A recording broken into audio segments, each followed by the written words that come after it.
Senator Antonio Trillanes accuses Senator Dick Gordon of covering up the role of the Duterte administration in the extrajudicial killings in its war against drugs. Trillanes says, quote, "Eventually, the truth would come out, and when that day comes, Senator Gordon should be remembered as one of those who tried to cover it up." Gordon, also the Senate Justice Committee chairman, said the 6 hearings on extrajudicial killings failed to prove that President Rodrigo Duterte or the government sponsored the executions. Trillanes says, quote, "Senator Gordon cannot prove what he did not attempt to investigate in the first place." But Senator Panfilo Lacson says the probe on the Davao Death Squad killings may still be reopened if another witness can corroborate self-confessed hitman Edgar Matobato's testimony. Interpretation, tinutulungan ko pa eh. Sinabi ko pa nga sa kanya doon sa loob ng refectory, cool ka na, kaya mo, huwag ka mag-iinit dahil ganyan talaga, mahirap talaga. Eh pagkatapos nung tinago naman yun, ako napaka-unfair naman. Una pa, hindi pa sabi ko pa nga eh, I think it's just an oversight. I think it's just an oversight. Hindi sinasadya. Pero nung nakita ko na talagang may mga testigo, tapos nung lumapit, ang nag-trigger sa akin, umalis yung testigo, samantalang may order, huwag kang aalis, dahil andito pa yung mga yan.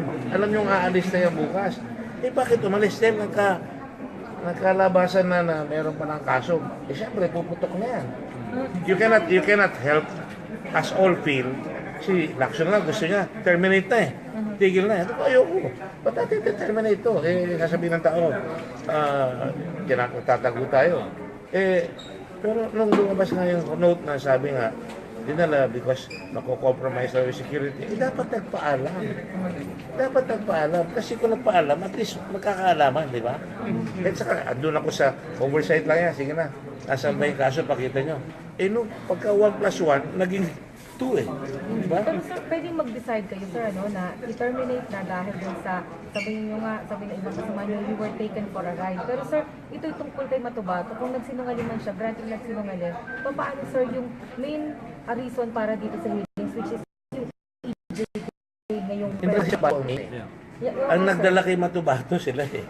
Ang hinahabol ko, kita naman yun, palagi ko inuulit yung gagawin ng committee, di ba? Hindi naman yun ang hinahabol ko eh.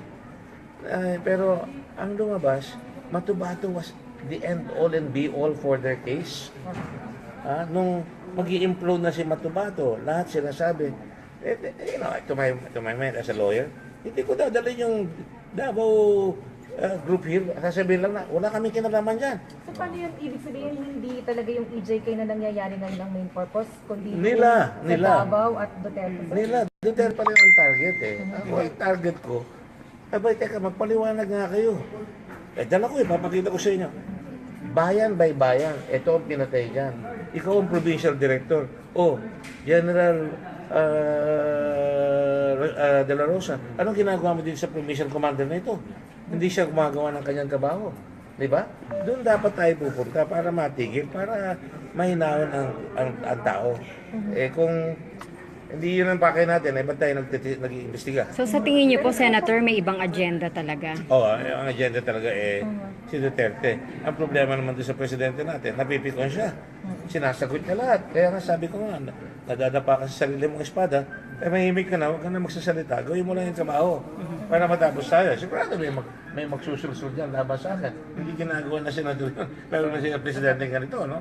Pero mahal natin ang bansa eh. Kailangan sabihin natin dahil maraming issues sa foreign relations na napipigil siya. May mga issue na dapat natin pag-usapan. Handa raw i-turn over ni Senator Antonio Trillanes IV si Edgar Matubato sa PNP oras na matanggap nila ang arrest warrant para sa testigo.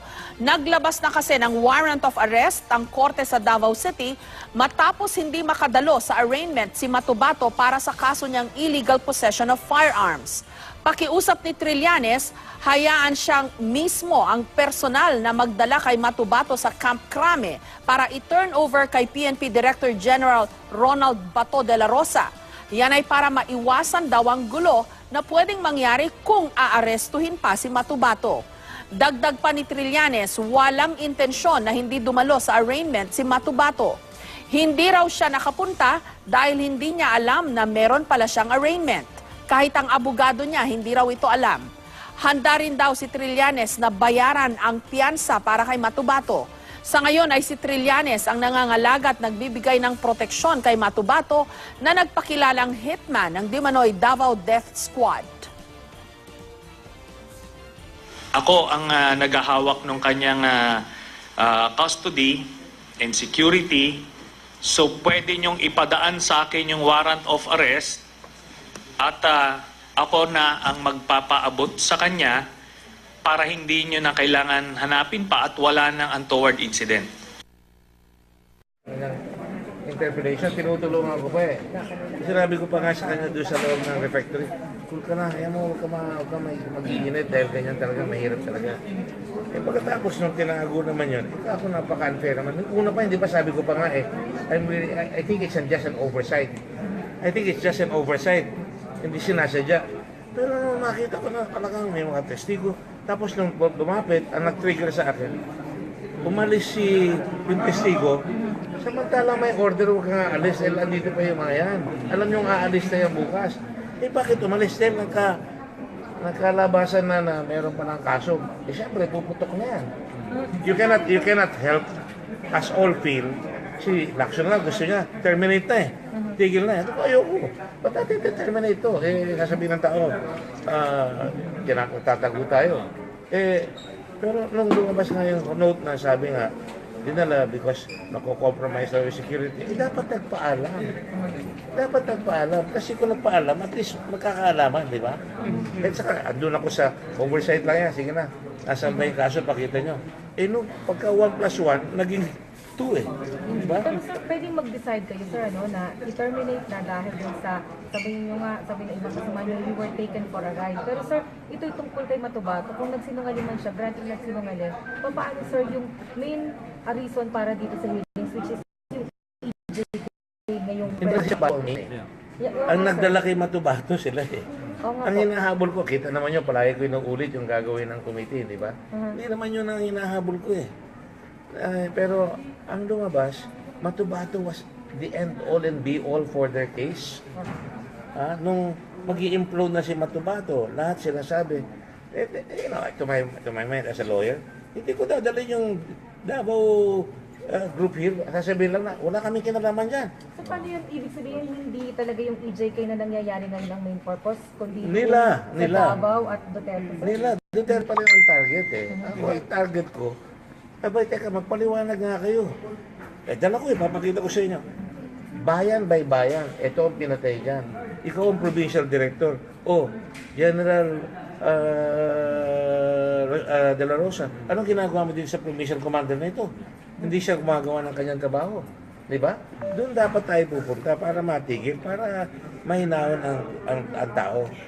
Kung hindi yun ang pakay natin, ba't tayo nag-iimbestiga? So sa tingin niyo po, Senator, may ibang agenda talaga? Ang agenda talaga si Duterte. Ang problema naman doon sa presidente natin, napipikon siya. Sinasagot niya lahat. Kaya nga sabi ko nga, nadadapa ka sa sarili mong espada, mahimik ka na, huwag ka na magsasalita, gawin mo lang yung trabaho para matapos tayo. Sigurado may magsusulsul dyan laban sa akin. Hindi ginagawa na senador yun, pero na siya presidente ganito, no? Pero, mahal natin ang bansa eh. Kailangan sabihin natin dahil maraming issues sa foreign relations na napipigil siya. May mga issue na dapat natin pag-usapan. Committee on Justice and Human Rights, this meeting is now in order, and I will ask Senator Lacson to convene his own committee. On the part of the Committee on Public Order and Dangerous Drugs, this hearing is hereby called to order. Thank you, Mr. We call to order the hearing today on the Committee on Justice and Human Rights jointly with the Committee on Public Order and Dangerous Drugs after having suspended the hearing last 22nd September.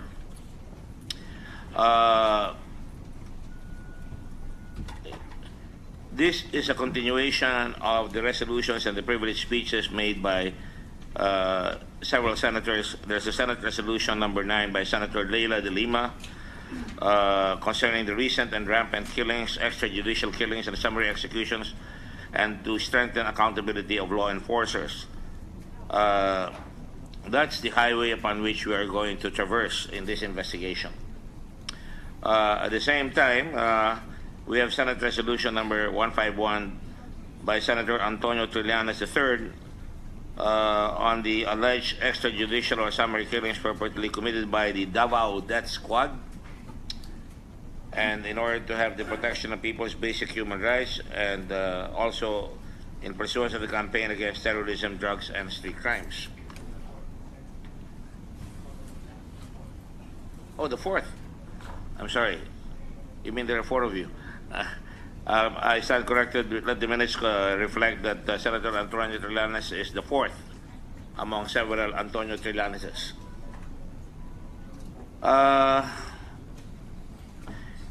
In as much as I am told by the committee secretariat that, and because of the motion made by Senator Leila de Lima, the Davao police are here. And these are the people that have been mentioned in various occasions by different sources, including the senators and including one witness here.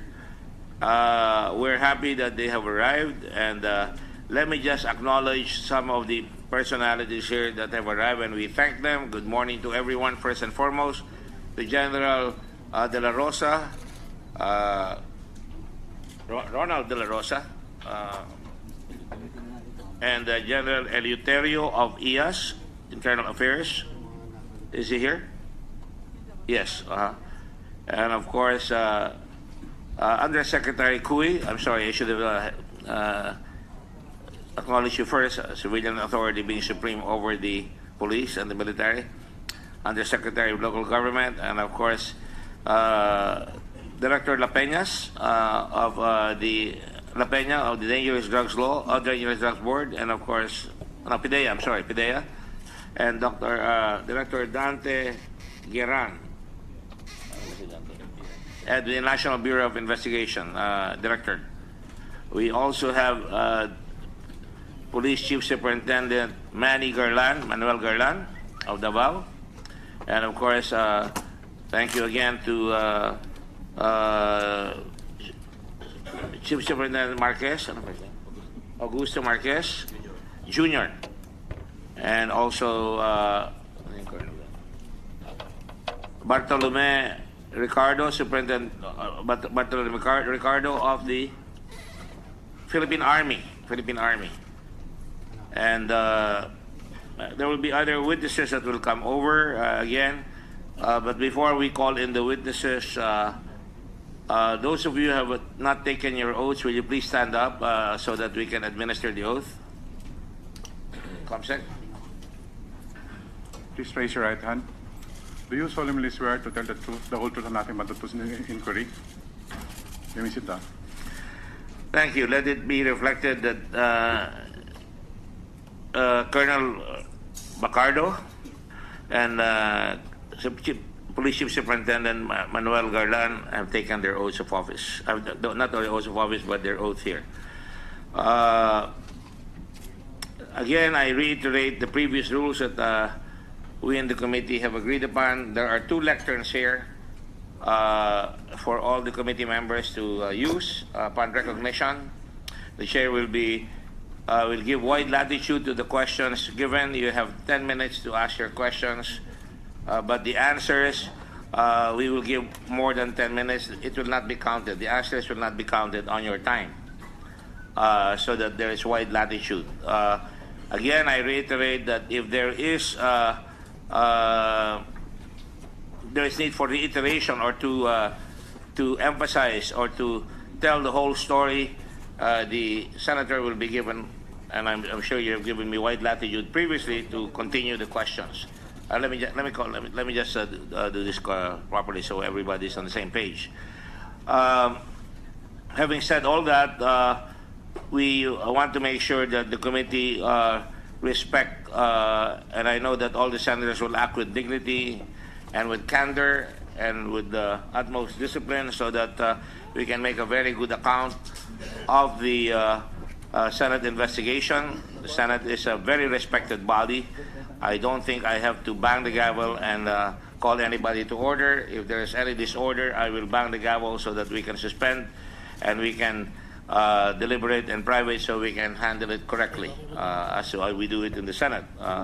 Should be no sign of emotion or any sign or indication of parliamentary misconduct.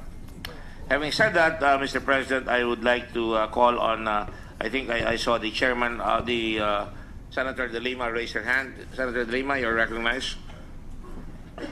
Thank you, Mr. Chair. Good morning to everyone. Just a brief manifestation for the record for the sake of accuracy, because it was mentioned earlier by the good chair that I was the one, this representation was the one who moved for the issuance of an invitation and or subpoena to the members or the alleged members of the Davao Death Squad, as mentioned by the witness. Based on the transcripts of the September 15, 2016 hearing, which was the first hearing attended by Mr. Edgar Matubato, it was in fact Senator Trillanes who moved for the issuance of an invitation or subpoena. May I just quote? At any rate, I would first move that we subpoena Vice Mayor Paulo Duterte and all the members of the Davao Death Squad as mentioned by our witness, especially those belonging to the Philippine National Police and the NBI. And I just reiterated that motion during the last hearing of September 22. I just invited the attention of the body as to the invitation as requested by somebody else. So it turns out that it was, in fact, Senator Trillanes and not this representation who asked for such invitation. Thank you. Mr. Chair, may I also make a manifestation? Let me just address the manifestation made by Senator De Lima. I think I was very clear that all these witnesses were invited by virtue of the privileged speeches as well, which contain your motions. So I think I will stand by my previous remarks. I also want to make sure that when we call these witnesses, this is also by virtue of the resolution made by Senator Trillanes. Now, on the motion, is that which you say is a reiteration that was never carried last time because I think there was an objection by Senator Subiri. But let me just point out that the committee will later on talk among each other as to whether we will invite them. In the first place, insofar as the Davao Death Squad, there is no finding yet that the Davao Death Squad exists. There is a lot of talk, and that's why we brought them here, to find out whether, in fact, there is an existence of a Davao Death Squad. So it is very difficult for the chair, and as well I'm sure with my confrere Senator Lacson to, I hope I am not speaking out of turn, Senator Lacson, to invite the Davao Death Squad because nobody's going to come up and show up just like that. It's not been publicly incorporated in the Securities and Exchange Commission, and there's no effort on the part of anybody to say I'm a member of the Davao Death Squad, and therefore I cannot accede to that second motion unless there is testimony to prove the existence of the Davao Death Squad or admission by any of the witnesses here that such a squad exists and that the following people are members of the Davao Death Squad. Of course, all these statements would have to stand the scrutiny of investigation by the senators before we act. We act with judiciousness here and consideration for the rights of everybody, and we act in the interest of truth. So having said that, I now recognize Senator Cayetano. Go ahead, Senator Cayetano. Thank you, Mr. Chairman, at magandang umaga po sa atin lahat. Sir Chairman, you actually already stated what I wanted to manifest, that we are inviting people who have been mentioned. It is the tradition of the Senate that they can defend themselves here. It is the tradition of the Senate that in accordance with the Constitution, a person can confront his accusers. But to call them as members of the Davao Death Squad would be having an unfair conclusion at this time. So Colonel Dionisio Abude, retired of the Heinous Crime Division, SPO3 Las Cañas, who Mr. Matubato continually referred to, PO3 Ayaw and PO3 Jumawan, and others are here today because they were named and invited. If need so, Mr. Chairman, I'm willing to present them, not to attest to the truth of their testimony, but to give them a chance to refute the testimony, to refute or to accede to meaning to confirm or deny the testimony of Mr. Matubato. And lastly, Mr. President, as I have mentioned at the start of the hearing, The Duterte administration campaign against drug is not a campaign to kill people indiscriminately, not to get rid of criminals extrajudicially, but is a campaign to save the nation and save the generations from drugs. And these policemen will be able to testify how it was done in Davao. Thank you, Mr. Chair. Thank you. Mr. Chairman. Yes, Senator Lacson. Would it be proper and correct to refer to them as members of the Heinous Crime Division? And I'd like to address that to Senator Cayetano or to Chief Superintendent Gerlan, who's the Director of Police Regional Office 11. Would it be the correct and proper nomenclature, if I may say so? Your Honor, they are not all members of the Heinous Crimes Division, so we can refer them maybe as former members of Police Regional Office 11 in general. Thank you. You say former members. That means to say that they have either retired or have been reassigned to other duties. Yes, Your Honor. Outside sir. of Davao City. If I may give an accounting of the 23 invited, 22 are actually named because one has a double entry. Out of the 22, 12 are still in the active service, and 10 of these are still with the Police Regional Office 11. One is with the PSPG, and one is with the Aviation Security Group, and 10 have already retired, Your Honor. So, in effect, how many are going to be presented here today? We have 16 present, including 4 of the retired personnel, sir. So 4 have retired, and of the 12, they are still in Davao or have been reassigned elsewhere? 10 out of the 12 still in the active service are in Davao, but they are present today, sir. Thank you. All right, so that is very clear. These are policemen that have been assigned in various occasions, either in the Heinous Crimes Division or in other positions, and some of them have retired and some of them are still on duty, not necessarily with the Heinous Crimes Division. Having said that, in response to Senator Cayetano, I will give him the proper time, not necessarily as a presenter of the witness. In fact, one of the things that was worrying both Senator Lacson and myself, sino ba ang magpipresenta sa witness dito? Because ang nag-imbita ay sila Senator De Lima. Hindi naman nag-imbita, ang reference namin ay yung motion at saka yung privilege speech. Kaya kung hindi nila gagawin yun, I suppose kailangan isalang natin ang testigo at magtatanong tayong lahat ngayong araw na ito. At kung makakatulong sa Senator Cayetano, kung gusto niyang mag-clarify or he may have some information that we don't have, I will give him wide latitude. Okay? Having said that, we shall now proceed to the hearing per se. I want to remind the COMSEC, because I asked him earlier that there were requests for pending documents, pending requests for documents. I want to know from him if those documents have all been submitted. Yes, sir. Can you please go to the microphone? But I would want to have a senator say, we requested and that they were ignored. Yes, sir. These documents have been submitted already. We have marked the documents annexes A to L. All right, and these documents are available for every senator Yes, to produce, for- and they will be distributed accordingly. Is that correct? Yes, sir. And they have not been distributed right now. Yet. Sir, Now, we're, what is yes? Sir, we're working on.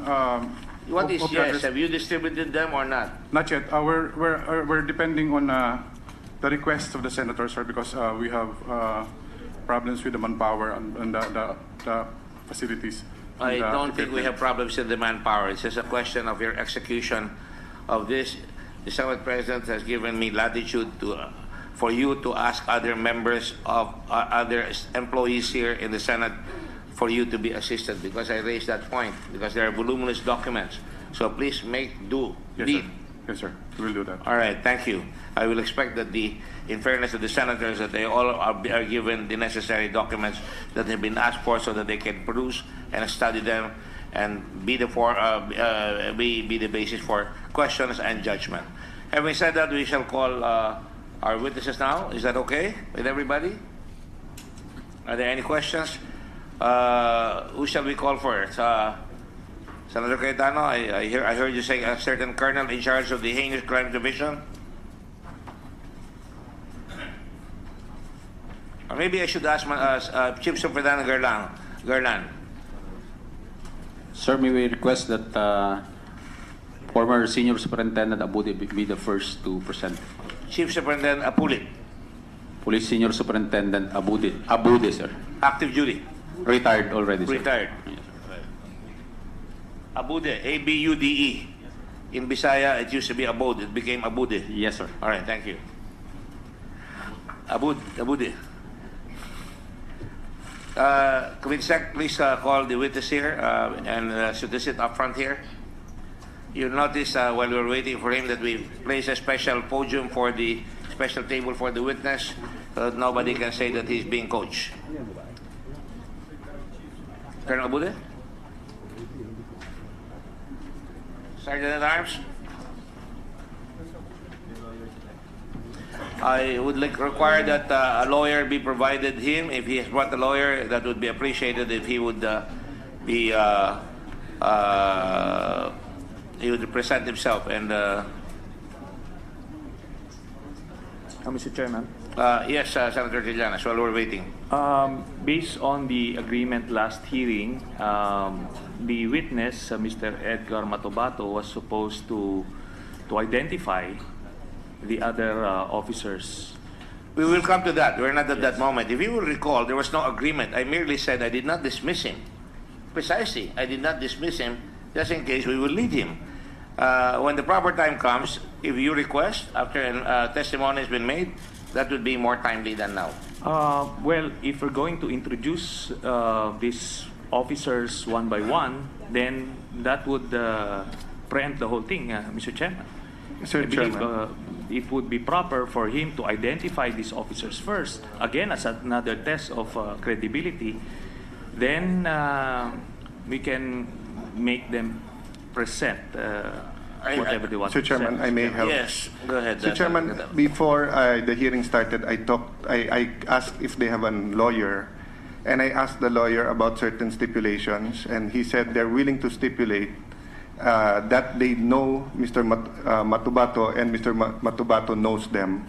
So that will do away with the identification because they're willing to admit that. But I'd rather they say it themselves once they get there. The request is just that they be given the opportunity to testify freely before they're confronted, just because there were 3 previous hearings wherein their names was continuously battered, Mr. Chairman. Thank you, Mr. Senator Cayetano. You will recall that both the chairman of these committees talked about an executive session so that they can have a lineup. In fact, I asked Senator Lacson, and he graciously accepted at that time that the witness be there at the lineup. But in fairness to the policemen, we wanted that so that they would not be unnecessarily ridiculed or their families could be, put to embarrassment. These are people who serve, and as far as I'm concerned, the general rule is that they do their duty. They're given that latitude. So having said that, anyway, all these people have been mentioned. The names that you have invited have been mentioned, and if they have not been mentioned, then you can call the attention of the chair. And if we need to identify to let him be identified, then you can chair will entertain a motion at that time. Okay. Well, Mr. Chairman, anyway, the suggestion came from the chair, and I was just reminding. Yes, but if now Senator Cayetano is saying that yung mga na-identify ni Mr. Matubato na mga PNP officers ay umaamin na kilala nila si Mr. Matubato, and that would do away with the identification process, and I would be satisfied by that. Pero sinasabi ko lang, Mr. Chairman, na when this idea was proposed, it was supposed to be a test of the credibility of Mr. Matubato. Ngayon, kung inaamin na ng mga police mismo, we should be fair enough to say na nagsasabi ng totoo si Mr. Matubato, Mr. Chairman. Please do not put the cart before the horse. Well, no, at least as far as the identification the chair would like to request Senator Trillanes not to make conclusions because that's why we have an investigation here. But there is a stipulation, Mr. Chairman, at least as far as the identification of the officers are concerned. In point of law, when a stipulation is made, that is to save time. Yes. It is not supposed to prove the case. No. I was not talking about the case, Mr. Chairman. I was talking about the identification. Kasi sinasabi yon na papuntahin natin yung mga pulis para ma-identify as a test of credibility. Well, Ngayon kung inaamin na, then we should also be man enough to say that as far as that is concerned, then nagsasabi ng totoo si Mr. Matubato. I will cut this conversation right away. There is no need for it. The proper time to ask the witness is that, are you the same person referred to by Mr. Matubato? And I will suggest that you ask that question and I will give you that right to do so. Pag humarap yung testigo dyan, tanay mo, ikaw ba yung sinasabi ni Matubato? Pag sinabi niyang oo, it doesn't prove anything except that the man exists. Tandaan natin, Davao yan. Makakakilala lahat yan. Kilala ng mga pulis yung mga hoodlum, kilala nila yung mga testigo. Nag-bury naman ako, kaya alam ko yung sinasabi ko rito. So, give me some latitude. Proceed, please. Is the witness here already? Would you please ask him to move forward? The Department of Justice strongly denies admitting high-profile inmate J.B. Sebastian into the Witness Protection Program. This after Sebastian's lawyer, attorney Eduardo Arriba, reportedly stated that his client is now under government protection. Justice Secretary Vitaliano Aguirre previously said they don't believe the entire testimony of Sebastian, even though they agree with this allegation that former Justice Secretary Laila de Lima was his protector in selling illegal drugs inside the New Bilibid prison. Last Tuesday, de Lima and Sebastian were among the 8 respondents charged with drug trafficking in relation to the Bilibid drugs trade. No witnesses by the Commission on Human Rights or CHR were presented on the last hearing of the Senate today on the alleged cases of extrajudicial killings. Joyce Balancho will tell us why. Senator Laila de Lima and Senator Richard Gordon were caught again on a heated debate during the resumption of the Senate inquiry on the alleged cases of extrajudicial killings. This after Senator Laila de Lima manifested a motion during the committee hearing for Commission on Human Rights Chair Chito Gascon to be allowed to explain the stand of CHR following the tirades by Senator Richard Gordon. Senator Gordon is furious over CHR Commissioner Roberto Cadiz after the latter called him coward when he suspended the hearing on the alleged cases of summary executions. Senator de Lima also moved to defer the discussion of the committee on the proposed bill on the imposition of death penalty. You cannot control this the way you controlled it last time. I don't want to fight with you. I respect you. But let me just point out, I am not going to veer. There is a particular matter at hand, so... Excuse me, what are you trying to tell me? I move that we defer the taking up of the death penalty bill. Is there a second? There appears to be no second motion, so the motion is overruled. Gordon clarifies that he is not demanding apology from the CHR, but insists that the Commission should dissociate itself from unauthorized remarks from Cadiz. Though he was not invited, CHR Chair Chito Gascon was present today. Yung pahayag po ni Commissioner Cadiz last week ay hindi po pahayag ng kabuuan ng komisyon. Opinion po niya yon. Senator Gordon, however, maintains that no witnesses from CHR will be presented. The hearing proceeded to the discussion on the police operations being investigated by the PNP Internal Affairs Service. At the end of the hearing, CHR Chair Gascon was given a chance to speak, and he then expressed his support to the investigation being conducted by the Senate. Joyce Balancho, UNTV News and Rescue, Senate of the Philippines. After 6 Senate hearings on alleged cases of extrajudicial killings, Committee Chair Senator Richard Gordon says they have not found any proof that rampant killings are state-sponsored. Joyce Balancho is back to tell us why. The joint hearing of the Senate Committee on Justice and Human Rights and the Committee on Public Order and Dangerous Drugs on the alleged cases of extrajudicial killings has been concluded today. Justice Committee Chair Senator Richard Gordon says they are now preparing the committee report, which is likely to be finished and be publicly available on Monday. He says after the 6 sessions of the Senate, they have concluded that the reported killings under the Duterte administration are not state-sponsored. He maintains these are not a result of the president orders to eliminate drugs in the country, and that blame should not be put to President Rodrigo Duterte but on the prevalence of drugs in the country. The president is inspired to kill drugs because he really means to eradicate drugs. But I don't think he's really gonna push anybody to say kill. Kapabayaan. Lahat. Before, the moment the first drug hit this country and we didn't do anything about it, lalaganap at lalaganap yan. In the committee report, Senator Gordon will include the testimonies of witnesses presented in the previous hearing. However, Edgar Matubato's statements will no longer be part of it. He says Matubato lost his credibility due to his inconsistent statements and attempts to implicate then Davao Mayor Rodrigo Duterte while concealing some pertinent information about him.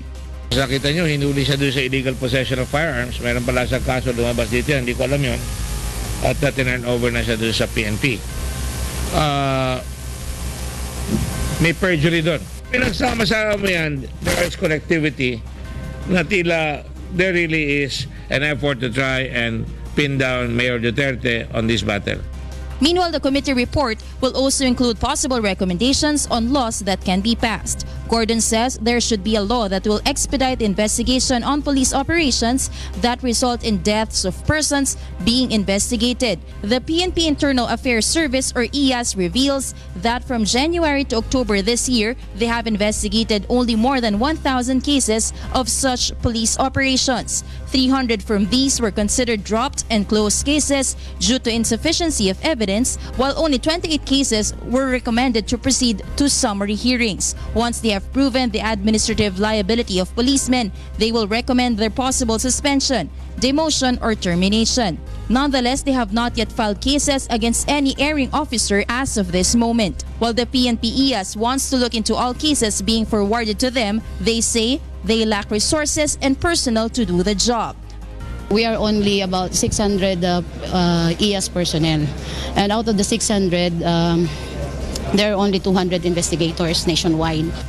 Aside from expediting the investigation of cases, Gordon says they will recommend providing bigger budget to the PNP so they can also use gadgets such as body cameras during police operations. Joyce Balancho, UNTV News and Rescue, Senate of the Philippines. A political analyst believes that the decision of President Rodrigo Duterte to cut the alliance with the United States of America is the right thing and good for the country. Retired Brigadier General Victor Corpus says that the Philippines will be safe from war if the conflict of America with other countries like China will start. He adds that the country might also be the target of America's enemies, especially if the Philippines is one of its known allies. There is the danger that we will be involved in either a conventional war or a nuclear war. Philippine adoption of an independent foreign policy is very important. That can affect our survival as a nation.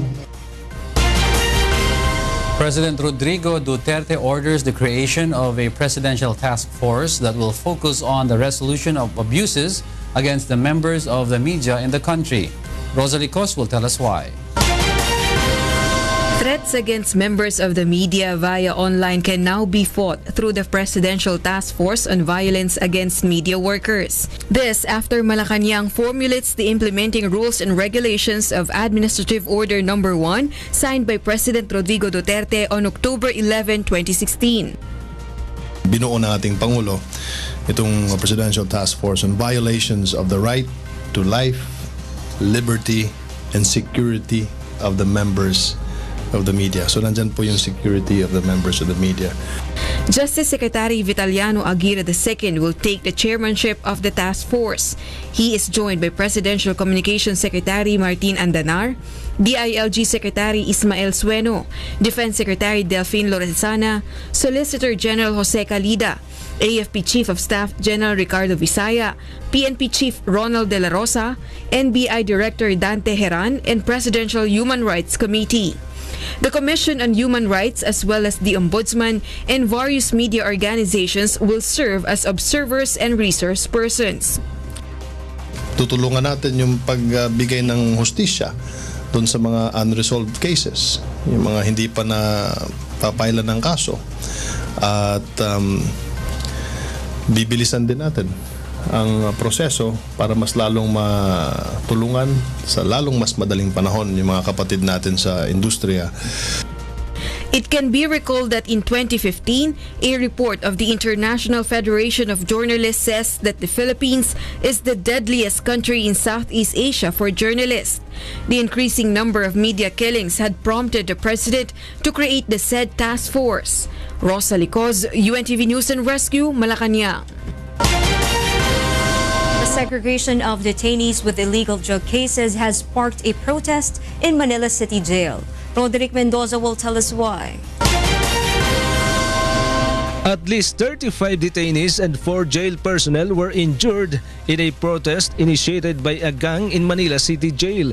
Several members of Batang City Jail started a noise barrage this morning. A commotion ensued when jail guards moved in to control the situation. Some inmates fell from the roof and the stones were hurled on the jail guards. We have to employ the necessary amount of force naman para i-control yung situation. Jail officials claim Batang City Jail protested the segregation of their gang mates who are facing drug-related cases. Ang hindi lang po sumunod dito ay yung Batang City Jail.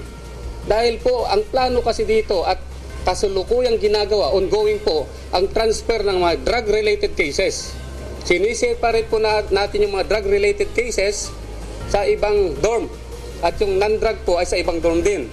Ngayon, inumpisahan na rin po natin ang pagbuwag sa mga pangkat. Kung yun po ang magiging dahilan para sa pagbabago, sangayon po kami, Rosa. Despite the incident, segregation of detainees will proceed as directed by BJMP leadership. With this, jail officials say monitoring inmates involved in illegal drugs will be easier. Of the almost 4,000 detainees in Manila City Jail, more than 2,000 have pending drugs cases. The situation inside the jail has already normalized, but visitations are not allowed in the gang's dormitory until the investigation is completed. Gang leaders who led the protest risk being transferred to Manila City Jail Annex in Taguig City. Kung kailangan natin kasuhan po sila, kung mayroon tayong makita, kakasuhan po natin. Roderick Mendoza, UNTV News and Rescue, Manila. Ito sila eh. Ang hinahabol ko, kita naman nyo, palagi ko inuulit yung gagawin ng committee, di ba? Hindi naman yun ang hinahabol ko eh. Pero ang lumabas, Matubato was the end all and be all for their case. Nung mag-i-implode na si Matubato, lahat sila sabi, you know, to my mind as a lawyer, hindi ko dadalhin yung Davao group here, sasabihin lang na, wala kami kinalaman dyan. So paano yun, ibig sabihin, hindi talaga yung EJK na nangyayari ngayon ang main purpose, kundi nila sa Davao at Duterte? Nila, Duterte pa rin ang target eh. Ako, ang target ko, abay, teka, magpaliwanag nga kayo. Dala ko papakita ko sa inyo. Bayan by bayan, ito ang pinatay dyan. Ikaw ang provincial director. General De La Rosa, anong ginagawa mo din sa provincial commander na ito? Hindi siya gumagawa ng kanyang trabaho. Di ba? Doon dapat tayo pupunta para matigil, para mahinahon ang tao. Kung hindi yun ang pakay natin, ba't tayo nag-iimbestiga? So sa tingin niyo po, Senator, may ibang agenda talaga? Ang agenda talaga si Duterte. Si Matubato, hindi raw siya nakapunta dahil hindi niya alam na meron pala siyang arraignment. Kahit ang abogado niya, hindi raw ito alam. Handa rin daw si Trillanes na bayaran ang piyansa para kay Matubato. Sa ngayon ay si Trillanes ang nangangalaga at nagbibigay ng proteksyon kay Matubato na nagpakilalang hitman ng Dimanoy Davao Death Squad. Ako ang naghahawak ng kanyang custody and security, so pwede niyong ipadaan sa akin yung warrant of arrest at ako na ang magpapaabot sa kanya para hindi nyo na kailangan hanapin pa at wala ng untoward incident. Interpretation, tinutulungan ko pa eh. Sinabi ko pa nga sa kanya doon sa loob ng refectory, cool ka na, kaya mo, huwag ka mag-iinit dahil ganyan talaga, mahirap talaga. Eh pagkatapos nung tinago naman yun, ako napaka-unfair naman. Una pa, hindi pa sabi ko pa nga eh, I think it's just an oversight. I think it's just an oversight. Hindi sinasadya. Pero nung nakita ko na talagang may mga testigo, tapos nung dumaan, ang problema naman doon sa presidente natin, napipikon siya. Sinasagot niya lahat. Kaya nga sabi ko nga, nadadapa ka sa sarili mong espada, kaya mahimik ka na, huwag ka na magsasalita, gawin mo lang yung trabaho para matapos tayo. Sigurado may magsusulsul dyan laban sa akin. Hindi ginagawa na senador yun, pero na siya presidente ganito, no? Pero, mahal natin ang bansa eh. Kailangan sabihin natin, dahil maraming issues sa foreign relations na napipikon siya, may mga issue na dapat natin pag-usapan. Handa raw i-turn over ni Senator Antonio Trillanes IV si Edgar Matubato sa PNP oras na matanggap nila ang arrest warrant para sa testigo. Naglabas na kasi ng warrant of arrest ang korte sa Davao City matapos hindi makadalo sa arraignment si Matubato para sa kaso niyang illegal possession of firearms. Pakiusap ni Trillanes, hayaan siyang mismo ang personal na magdala kay Matubato sa Camp Crame para i-turn over kay PNP Director General Ronald Bato de la Rosa. Yan ay para maiwasan daw ang gulo na pwedeng mangyari kung aarestuhin pa si Matubato. Dagdag pa ni Trillanes, walang intensyon na hindi dumalo sa arraignment. Senator Antonio Trillanes accuses Senator Dick Gordon of covering up the role of the Duterte administration in the extrajudicial killings in its war against drugs. Trillanes says, quote, eventually the truth would come out, and when that day comes, Senator Gordon should be remembered as one of those who tried to cover it up. Gordon, also the Senate Justice Committee chairman, said the 6 hearings on extrajudicial killings failed to prove that President Rodrigo Duterte or the government sponsored the executions. Trillanes says, quote, Senator Gordon cannot prove what he did not attempt to investigate in the first place. But Senator Panfilo Lacson says the probe on the Davao Death Squad killings may still be reopened if another witness can corroborate self-confessed hitman Edgar Matubato's testimony. Interpretation, tinutulungan ko pa eh.